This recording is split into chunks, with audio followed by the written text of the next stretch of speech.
Welcome to the Pretty Powerful Podcast, where powerful women are interviewed every week to share real inspiring stories and incredible insight to help women or anyone break the barriers, be a part of innovation, shatter the glass ceiling, and dominate to the top of their sport, industry, or life's mission. Join us as we celebrate exceptional women and step into our power. And now, here's your host, Angela Gennari. Hello, and thank you for joining us for another episode of the Pretty Powerful Podcast. My name is Angela Gennari, and today we are here with Natalie Guzman. Am I saying that correctly? Yep, that's correct. Awesome. So welcome, Natalie, to the show. I'm super excited to talk to you. Hey, I'm so excited to be here. So Natalie Guzman became a virtual assistant in 2015 after her job told her that she had 2 days to give birth, and then she would have to return to work. I mean, that's just insane. She immediately started her virtual assistant business to make money from home on her terms. When she decided to turn her side hustle into an agency, it hit 6 figures in 3 months. Now, Natalie owns multiple businesses, including a virtual assistant agency and an all-in-one software for businesses to build websites, emails, automations, and more while raising her family in Southwest Florida. That's so cool. I love it when you have a challenge and you turn it into a triumph. That's amazing. So tell me what gave you the courage to say, that's it, I'm going out on my own? I think I was just kind of put at this point when, also it's really hard to put into a bio, but we actually miscarried multiple children before this pregnancy. So this was my first one in the safe zone. Wow. And I saw it as a risk to my family's health because we were also expecting this child to be born with lots of medical issues. And we knew it was going to be costly. We knew it was going to be timely. I was going to need to be around.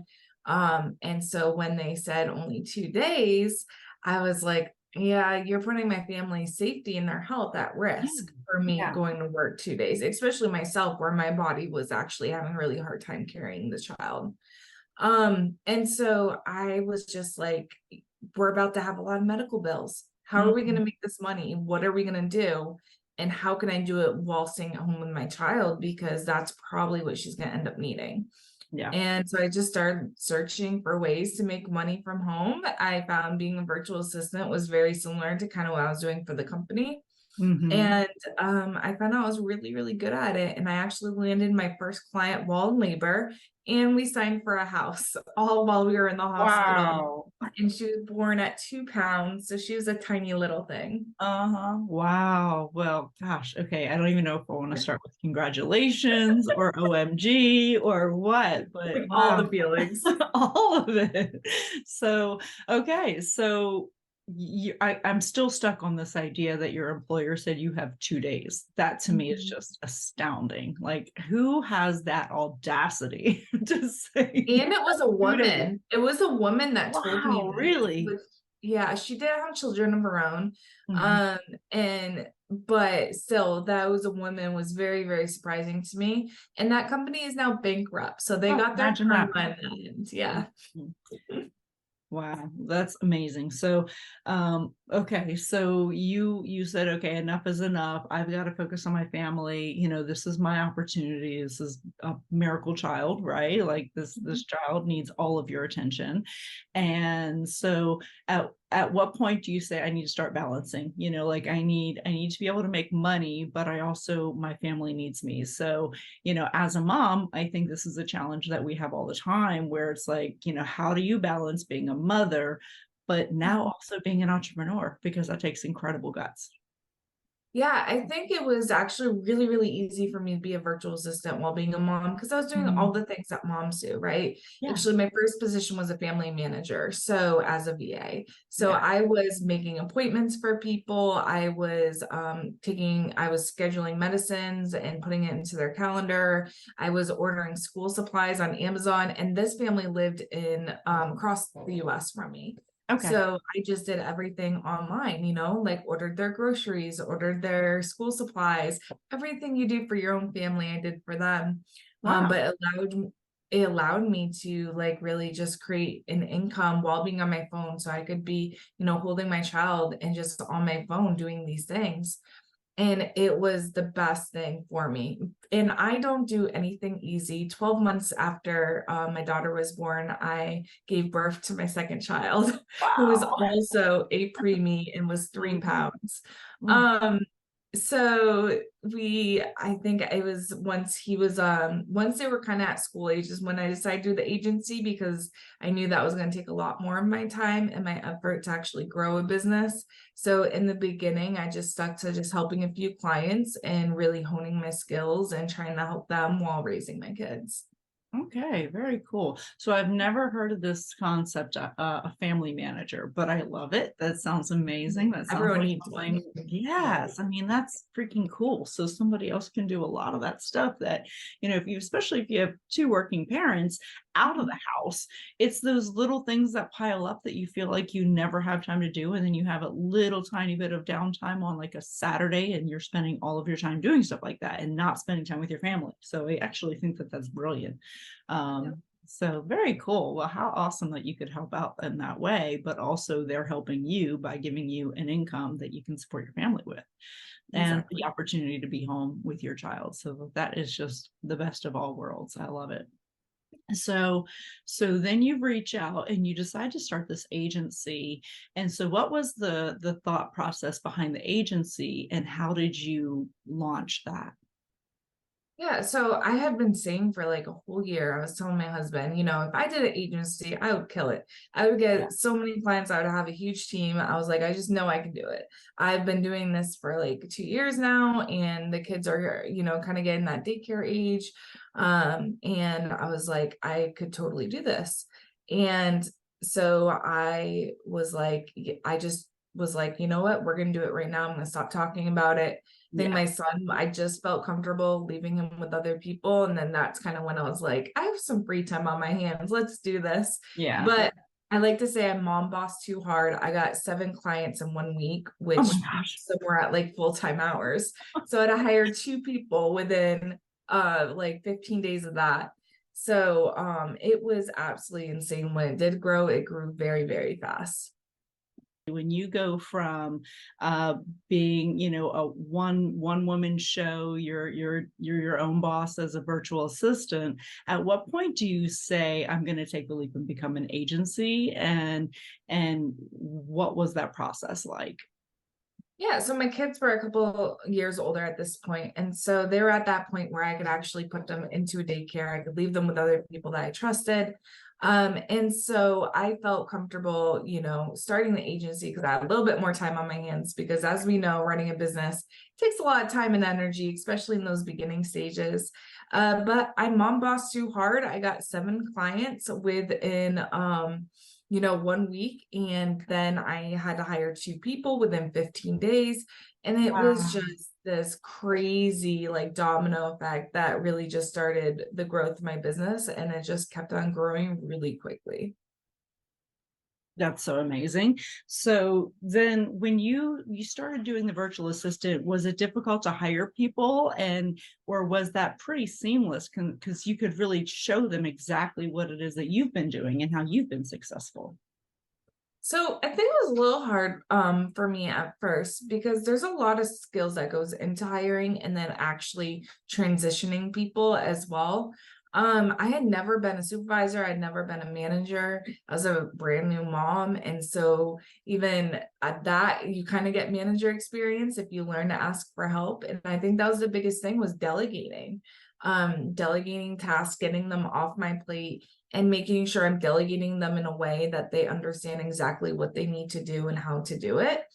And then training them on, because we pride ourselves on, we're not just like the doers, we're also your strategic partner. So there's a lot of strategies that I had to teach them to really think about, because a lot of our stuff is like our processes.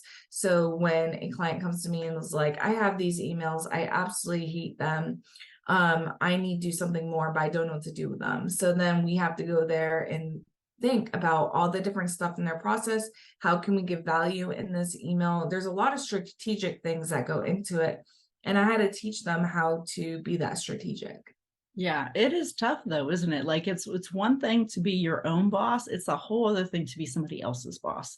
There's a whole different skill set that comes with that. And like for me, I am somebody who I will just do a task, right? Like I have a very hard time delegating Yeah. because I'm so used to just doing it myself, right? Like I've been a single mom for a long time. I'm just used to doing stuff myself. I've been a solo entrepreneur for a long time. And so when I started this business that I'm in now, when I started getting employees, one of the hangups was I was still the bottleneck because I couldn't delegate. And so it's a whole other strength that you have to develop. It's a skill set you have to develop. Like, okay, there's something that, because I think as moms, we also have this idea in our heads that we can just do it better ourselves, right? It'll get done better and faster. It'll get done the way I want it to get done. But the problem is getting it done right and perfectly isn't as good as getting it done quickly sometimes. And so you have to decide if you're going to be a bottleneck by having to take this on, or if this is actually something that can be done better by somebody else. And so yeah, And a lot of times it's how we're communicating with our team too. I feel like I hear that a lot from other entrepreneurs. Like, no one's going to do exactly how I do it. I have people in my business that do it exactly how I do it. And that's because I have put in the time and the training. I teach them not only how to do it, but the strategic thought process behind it, which is a whole nother skill set. And I have nurtured that relationship. We have, our family, the families that we build, we create systems and processes within our family, right? Like my kids get home from school, they put their shoes in the shoe rack. That's a process in the system I taught them, and they do it on their own. They do exactly how I want to do it. That's basically what it is. I think sometimes we make it too complicated or we make excuses, and it's really just something that we're going to have to teach. And sometimes it takes teaching one person a little bit longer than the next. No, absolutely. Well, and I also believe that if you teach people your why, that also encourages them to want to do it in a certain way, right? Because my frustration before was, if I teach somebody to do it, they might be able to do the task, but they're not going to do it with the same passion and the same focus. But then I started learning, if you teach them your why are we doing this? Why is this important? Why are we, why am I so driven about this one particular task? Why does this task matter? So if you can teach them the why, then generally they'll have a little bit more of a buy-in on that. I love learning my employees why. So that's something I just started doing, because if you find out why they're working for you. So for me, a lot of times I hear, flexible schedule.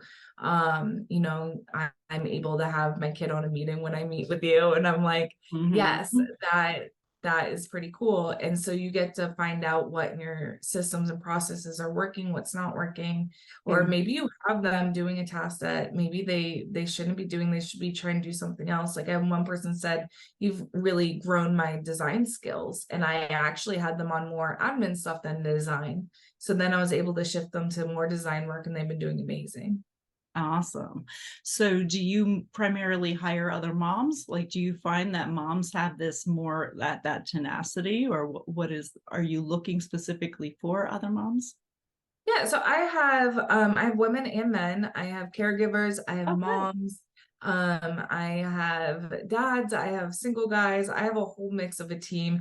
We had to hire a lot of people, and so that kind of gives us a really good diversity on our team. But my first hires were moms, and I've always loved helping moms. And just because my job put me in a position where I had to choose my job or my family, I didn't want to ever grow a company that had those same values. So good for you. Yeah, that's amazing. Yeah, I find that, when I'm hiring, it's a balance, because you want people who are equally committed, to driving the business forward, but also, they care about their own personal life too, because we still say family first. Even as much as I want you to be driven in the business, I also want you to put family first, because I do feel like that's important.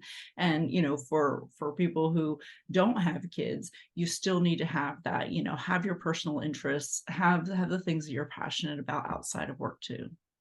Yeah, we have a hard stop at 5 o'clock, weekends, unless they want to work.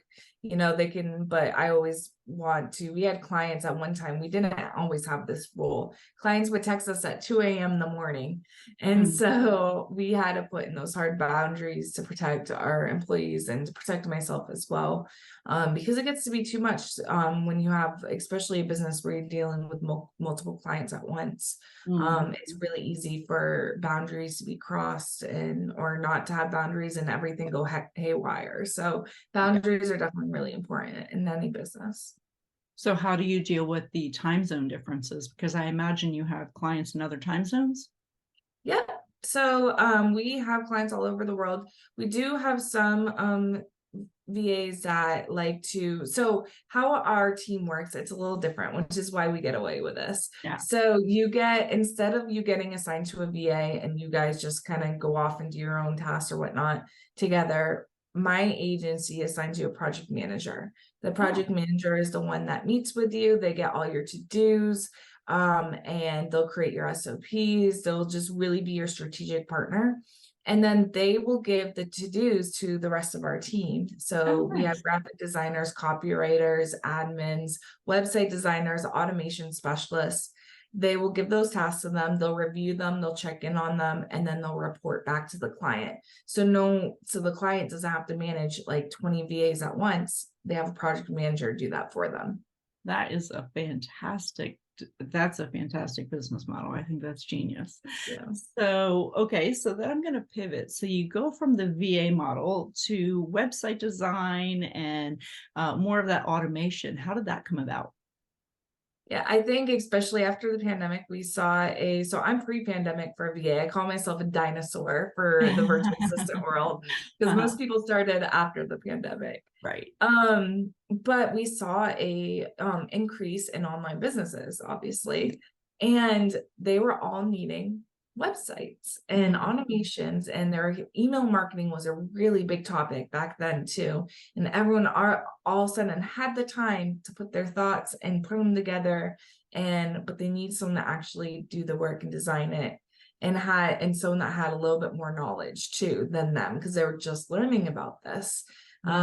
And so we all of a sudden had hundreds of websites to create. And so I was hiring more and more website designers, and I was really good at automation. So I didn't have anyone on my team that was good at automation. So I had to start searching for that. And then, and same with copywriting and emails. And so we just kept finding, more and more things that were needing to be designed on the web space. And we kept getting really, really good at it. But we noticed that there were so many different softwares and systems out there and they weren't connecting. So someone might be using MailChimp, then they have their POS system. And then they're trying to use Zapier to connect everything. But Zapier doesn't connect everything. And it was just like this really big mess that all of their things were on these different platforms. They were spending thousands of dollars on all these platforms. And so that's when I opened my second business, Nadora, which you can create everything and it's all connected. So it creates your automations, it's your calendar, it is your website, you do website design, funnels, and so text campaigns. It does like anything and everything for an online business. So, and I love that because then we were able to not only help a bunch of people save a lot of money in software, but also we were able to educate them a lot. So we have Nadora U, which is our education center. So where we were able to teach them, how to even design your own website if you don't want a VA, how to build your automations, how to write effective email copy. So, so we have like the best experts in the world, all training and all of our members on how to use all these things. That's so cool. Yeah, definitely something that's useful because people talk about what a tech stack, right? The tech stack is, what technologies are you using to run your business?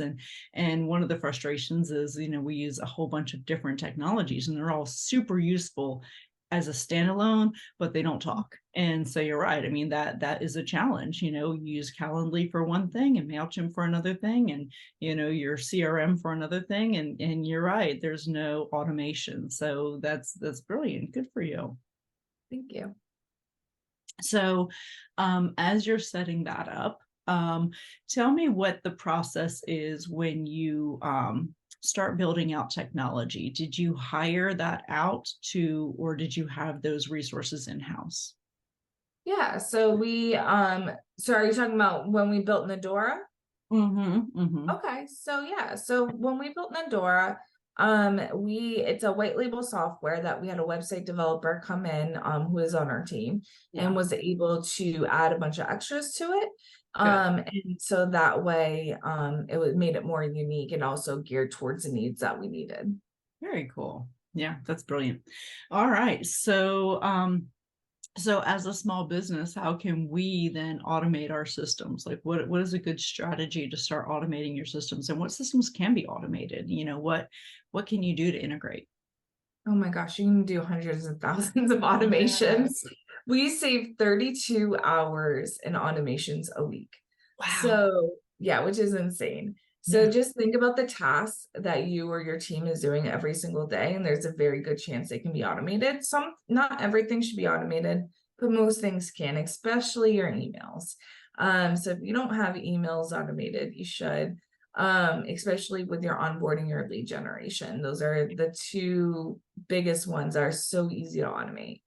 Um, but what I usually suggest is writing your customer journey first. So writing all the steps that you want your customer to take on their journey. So usually there's a freebie, right? Usually, so some sort of either coupon or a free PDF, a webinar, something free so they can learn more about you. Second thing is usually like a baby offer. So just something just to get their feet kind of wet and to actually commit with money down. And then you have your biggest offer, your main offer, whatever it is. And of course, you may have offers in between these, but it's just the basic structure. And so, how are you going to move your lead in your customer throughout all those steps? So Right. that's kind of where automation takes place. So you could automate not just emails and text messages, which most people know of, but you can automate Facebook message DMs. You can automate internal notifications. So who on your team needs to be notified of what for them to continue their job. There's so much. There is a lot, and you can customize it to basically however you want. I think we have like over 100 commands in the automation center that it can do in Adora. So yeah, it's Very pretty cool cool. how much you can do. Even like putting stuff into a Google Sheet, it does it for you. Oh, that's awesome. We Yeah, definitely need more of super that. helpful.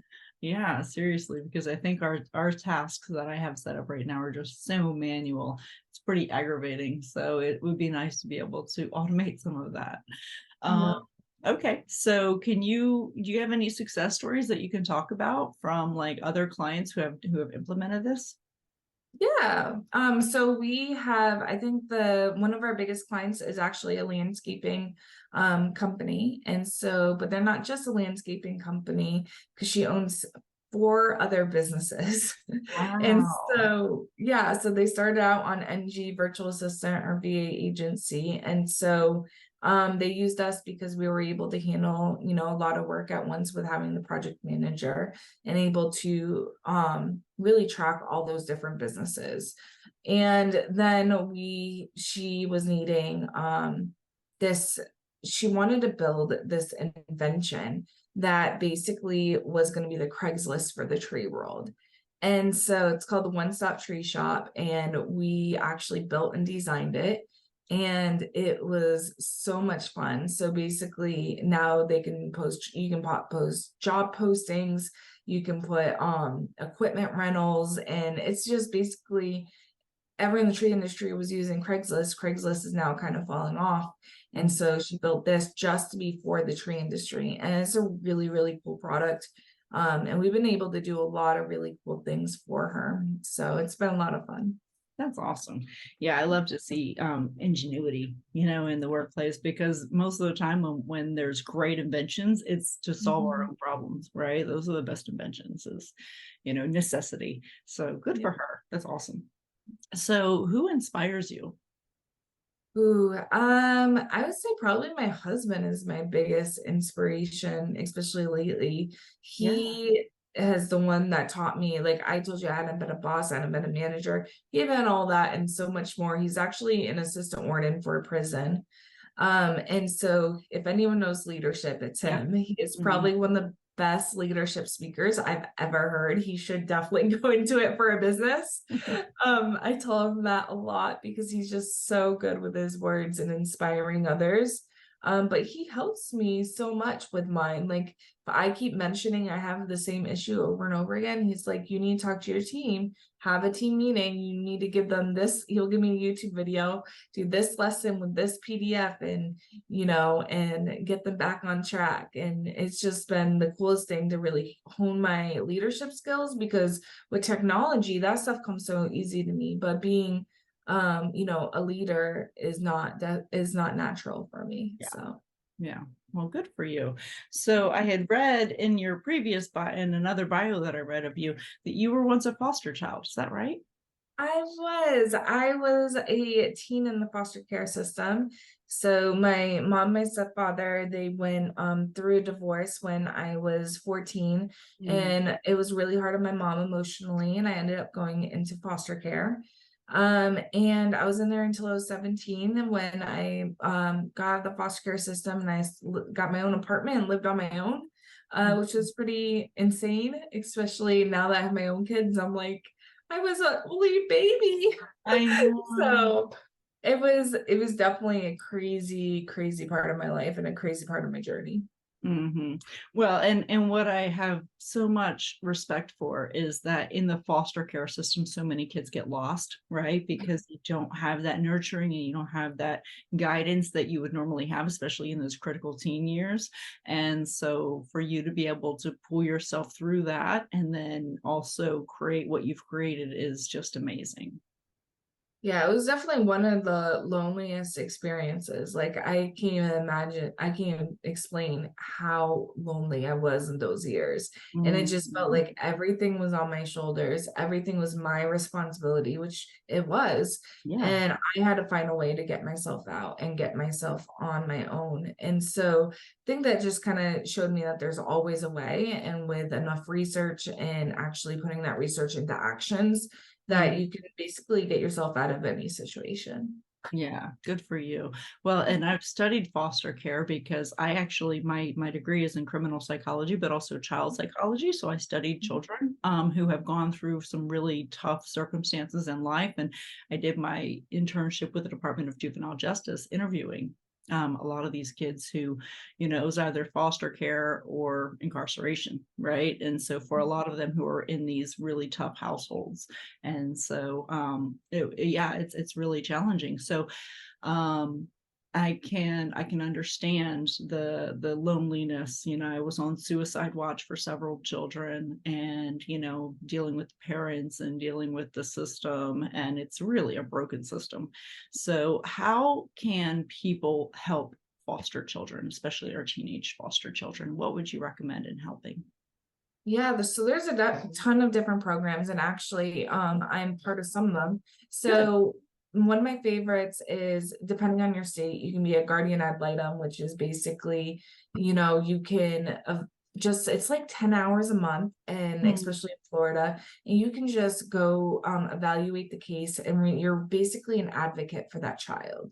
So basically, you got in this relationship, you have the child, you have the parent, and then you have the caseworker. Well, they all kind of have their own goals or interests in hand, but no one is necessarily there for the child, especially in court.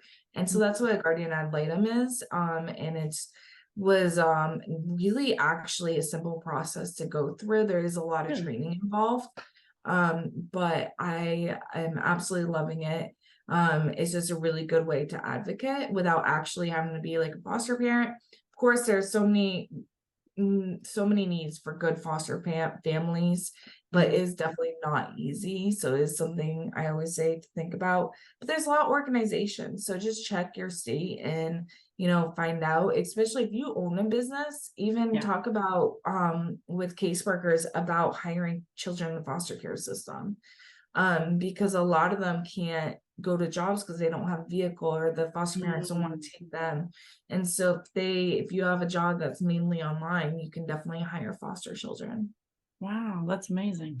All right, very cool. So yeah, I was dying to ask you about that because again, I read that and I thought, this is really something that I want to touch on because the statistics are not favorable for foster Yeah. children. I think something And like 80% of foster children end up homeless yeah. and then end up incarcerated because they're homeless and they are trying to figure out how to survive. And sometimes that includes doing things that are not legal. So yeah, the statistics are not good. And so I just applaud you for coming out of that and for doing what you're doing and not just doing something that is contributing back to the workforce, but also contributing back to foster children. So I applaud you for that. Yeah, and it's crazy, we're told as foster kids that there's a very good chance we're going to end up in jail. And Mm. I was told that by multiple people that you're going to end up in jail one day. And I was that quiet kid with a book in the Yeah. living room. And I was told that I was going to end up in jail one Oh day, my gosh. and I always laugh because I ended up living at a prison. So we live at prison because of staff housing, and I'm married to an assistant warden. Oh So I my always gosh. laugh and I'm like, well, they weren't necessarily wrong. Right. So That's that's kind awesome. of a joke in our family is like, hey, I guess they were right. It wasn't jail, it was prison though. Yeah. So Well, yeah, I think you did an amazing job. So thank good for you. you. Okay, so tell me, as women, sometimes we give our power away, right? Whether that looks like giving somebody else credit or allowing somebody else to, um, you know, criticize us without us standing up for ourselves. So can you tell me about a time that you've given your power away and then another time when you stepped into your power? Yeah, so I don't think I even realized what I was doing, but I had attended this speech at Podfest actually a couple of years ago, and they were saying that women always give discounts where they're not needed or or freebies or Mhm. whatnot. They're like, we're famous for doing that. And I was like, oh my gosh, I've given away 4 this month. Like like our team made a mistake, so I give them an hour credit, right? Mm. It's it's like I feel guilty, but honestly, sometimes these things like when there's mistakes made in our business, it's not necessarily our team or our fault. Sometimes it's communication, it's how Right. that was delivered. And if we're actually giving away power because they're expecting freebies now every time we make mistakes. Yeah. And they're not appreciative of it. I gave away 2 recently, and because it's still a habit that I'm working at. I recognize it. I'm still giving away. I'm still trying to not do it, but neither of them said thank you or that they appreciated me or like they appreciate me looking into that. They just took it and went on with their day. And Mm. so I think it's really, really important that we're not doing that and we're investigating the whole thing and we're not like, oh, we made a mistake. We can always say, hey, we'll fix it, we'll improve it for you, but we don't have to give anything free in return. And I think that's really, really important because I hate the term customer is always right. It's not always right. A lot of times we're teaching them things. That's why they come to us because they want to be taught processes and systems and they want more of a strategic team. And so we're teaching our clients all the time. And so I think that's definitely where I've been giving my power the most is in those sorry, my bad, here's a free hour. So Yeah. stopping that. Mhm. By the time I stepped into my power, that's a great question. I know there's a lot of situations. I think firing a client is Mhm. probably, especially on the other end of that spectrum. Yeah. I've had to fire a couple clients. I fired 2 this month because and it was not an easy decision. I don't come to it ever lightly. But if they've gone through several project managers, if those project managers are all stressed and concerned and they're broken and they're just like, I can't do this anymore. And that takes a lot for my team to say. I probably only heard it every time I fired a client is pretty much, Yeah. but it's not very often. These are the first 2 all year. And it wasn't, and it was a lot of consideration and thinking about it. But at that point, it's not worth it. It's not worth your team to be stressed or they keep making more mistakes because the clients are constantly messaging them every 2 seconds. It's Mhm. like, imagine cleaning your room with your mother behind you saying, you didn't pick this up. You didn't pick that up. Yeah. You need to put this there. You're going to make mistakes. You're not going to do a good job and nothing's going to be right. Right. And that's a situation we find ourselves in sometimes. And you just have to step up and say, we really appreciate you. And we appreciate your time with us. Unfortunately, we can no longer work with you. And then I give them a recommendation. That's super important Mhm. for me. I'm like, this VA agency actually specializes in, people that have never had a VA and can really teach you and train you, through the process. So these are going to be a great fit for you. So I have a couple VA agencies that I collaborate with, That's and because great. not every client is going to be good for me, and it might be great for them. I 100% agree. Well, good for you. Mhm. Yeah, I agree. We do tend to discount ourselves when we teach people how to treat us, and when we are discounting ourselves, we're showing that we're not valuable. And so we, as a rule in our company, we don't negotiate rates. So everybody in our industry negotiates rates except us, because I just feel like, no, I'm not going to undervalue what we do. So we provide a service that's valuable. The others not so much. So we want to make sure that, we're putting ourselves in a position where people are going to understand our value and why we don't negotiate. I love that. Yeah. So tell me, what advice would you give to your 18-year-old self? Ooh. I think just to keep on trugging along, like you're doing a great job, you're gonna get where you're gonna need to be one day. I think I Mhm. definitely made mistakes in my teens and early 20s, but every mistake brought me to where I am today. Yeah. So I don't think I'd give any advice because it would change what I did in the future. Yeah, absolutely. I agree. Well, good for you. All right. So what do you wish more people knew? Ooh. I think I wish more people knew how to delegate because Mhm. once you learn how to delegate and get things off your plate and hire a team, you are able to do so much more. And when life gets crazy and hectic, so right now my mom and stepdad actually got back together, Oh, wow. but he has dementia, Mm. and it is one of the most heartbreaking illnesses I have ever witnessed in my life. And I am now able to take off Tuesdays to spend with him and take him out to lunch and have fun with him because I own my own business. Can you Right. imagine the job that told me I had 2 days to give birth to saying, Yeah. yeah, take Tuesdays off to hang out with your stepfather? No, they wouldn't Right. do that. And so just like because I'm able to delegate and have a team running things, I don't have to be there all the time. And they don't message me on Tuesdays. They let me have that time with my stepfather, which I'm so, so thankful for them. I have an amazing team. Mhm. And because I delegated and I learned to delegate, I have a director of operations, I have project managers, I have a whole tier. So everyone knows who they have to speak to. And the only person that really reports to me is the director of operations. And so that's when I'm able to, really get my time back. Wow, that's amazing. Good for you.